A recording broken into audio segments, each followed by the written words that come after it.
Tata.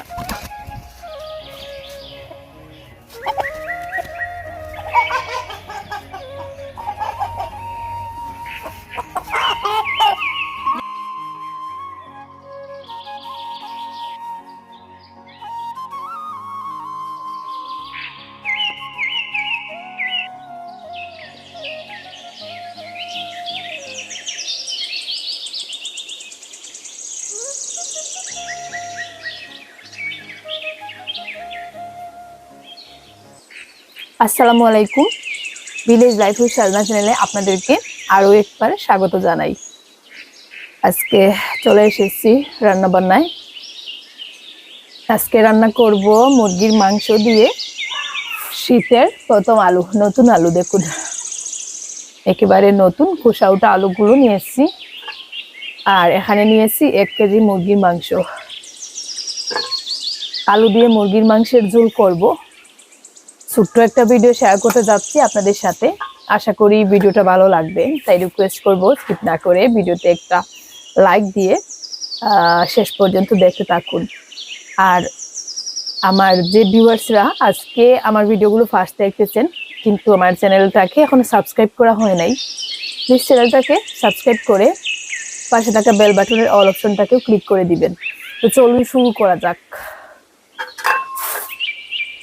আমি এখন মাংসগুলোকে হালকা একটু ফ্রাই করব।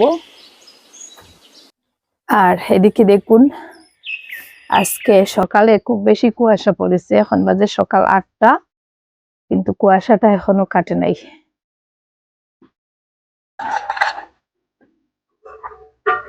মাংসটাকে ফ্রাই করার জন্য আমি এখন দিয়ে দিচ্ছি একটু হলুদের গুঁড়া, পরিমাণ মতন লবণ, একটু মরিচের গুঁড়া,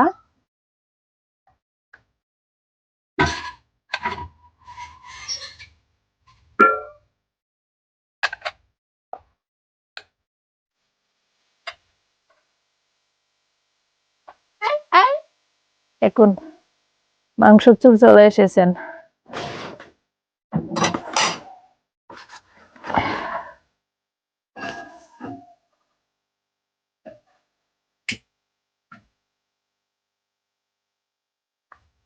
বিসমিল্লাহির রহমানির রহিম।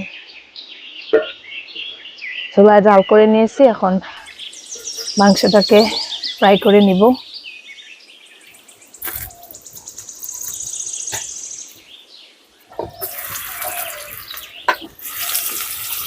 মাংসটা একসাথে দিয়ে দিচ্ছি।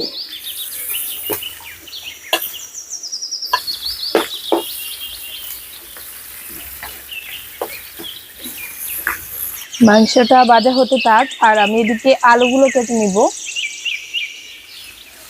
মাংসটা ভাজা হতে একটু সময় লাগবে। মাংসটা ভাজা হতে থাক, আমি এদিকে আলুগুলো কেটে নিব। 4টে আলু নিয়েছি, একেবারে নতুন আলুগুলো, এভাবে খোসা উঠে যাচ্ছে। আর এই আলুগুলো মানে আলুগুলোর টেস্টটা একেবারে আলাদা।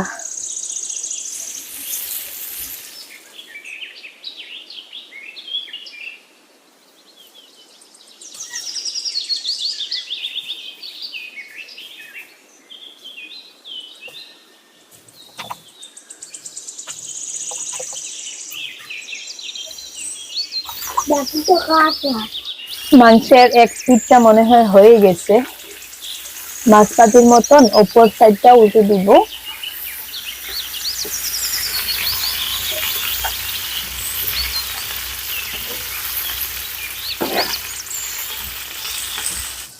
আলুগুলোর কালার দেখে মনে হচ্ছে মাংসের সাথে আজকের এই আলুটা বেশ ভালোই মানাবে। দেখুন, একেবারে কড়কড়ে আলুগুলো, একেবারে ফ্রেশ মনে হচ্ছে। এই 2-4 দিন আগে মনে হয় মাটি থেকে উঠানো হয়েছে।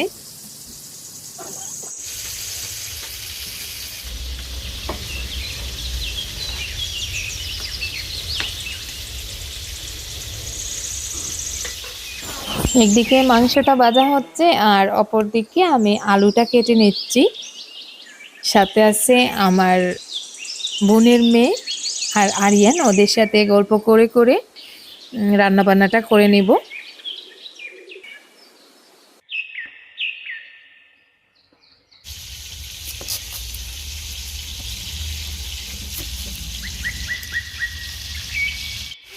আলুটা কাটা হয়ে গেছে।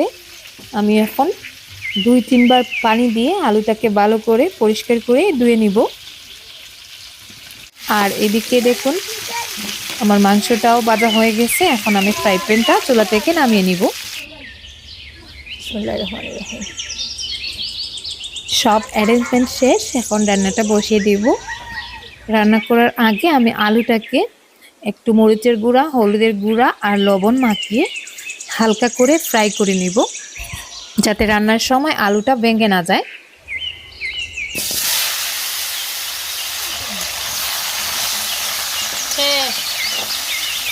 হ্যাঁ,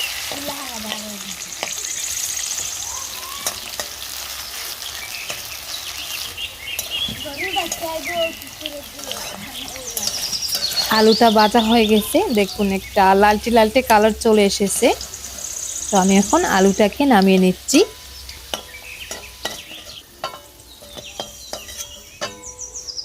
আলু ভাজা তেলটার মধ্যে দিয়ে দিচ্ছি একটু এলাচ, গোলমরিচ, লং আর একটু গোটা জিরা, দিয়ে দিচ্ছি পেঁয়াজ কুচি। পেঁয়াজটাকে একটু লাল করে ভেজে দিয়ে দিব আদা এবং রসুন বাটা। আমি এখানে পেঁয়াজ বাটা ইউজ করব না, মাংসতে বেশিরভাগ সময় আমি পেঁয়াজ বাটা ইউজ করি না। তরকারিটা এমনিতেই মাখো মাখো হবে, এখানে আর পেঁয়াজ বাটার প্রয়োজন পড়বে না। আমি দিয়ে দিচ্ছি রসুন বাটা, পরিমাণ মতো আদা বাটা। এখন কাঁচা মশলাটাকে ভালো করে একটু কষিয়ে একটু পানি দিয়ে গুঁড়া মশলাটা দিয়ে দিব।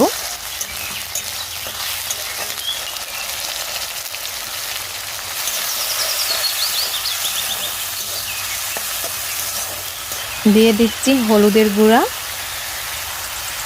মরিচের গুঁড়া, ধনিয়ার গুঁড়া, একটু মিট মশলা আর লবণ। জিরার গুঁড়াটা দিইনি, কারণ আমি প্রথমে গোটা জিরা তেলের মধ্যে ফোড়ন দিয়ে দিয়েছি। মশলাটাকে আমি ভালো করে কষিয়ে মশলা থেকে তেল ছাড়িয়ে নিব। দেখুন তেল ছেড়ে দিয়েছে, এখন আমি ভেজে রাখা আলুটা দিয়ে দিচ্ছি। মুরগির মাংসটা আগে থেকেও যেহেতু হালকা ফ্রাই করা, আলুটাও ফ্রাই করা, তাই দুইটা একসাথে আমি ভালো করে কষিয়ে নেব।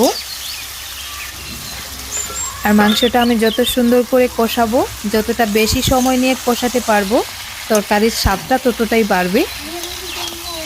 আমার রান্নাটা চলতে থাক, আর সেই ফাঁকে আপনাদের কাছে আমার ছোট্ট একটা রিকোয়েস্ট, যারা এখনও আমার ভিডিওতে একটা লাইক দিতে ভুলে গেছেন, প্লিজ একটা লাইক দিয়ে ভিডিওটা কন্টিনিউ করুন।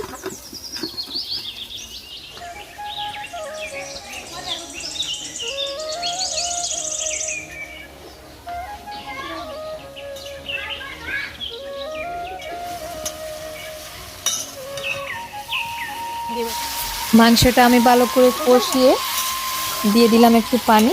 দেখুন মাংসটা কষাতে কষাতে একটু কালো রং চলে এসেছে। এখন দিয়েছি একটু পানি দিয়ে আর একটু সময় কষাবো। কষি যতটা সম্ভব, মানে যতটা প্রয়োজন সেই ঝোলটা আমি অ্যাড করবো। আলু নি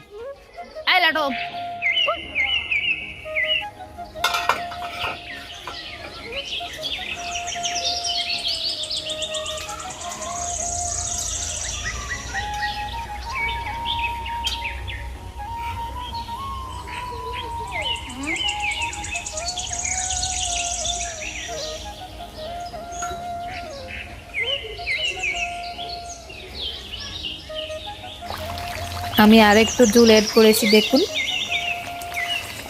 এমনিতেও গ্রেভির ঘনত্বটা অনেকটা বেড়ে গেছে, তাই একটু পানি অ্যাড করলাম। তরকারিটা হয়ে গেছে, শেষে একটু গরম মশলার গুঁড়া দিয়ে আমি এখন তরকারিটা নামিয়ে নিব।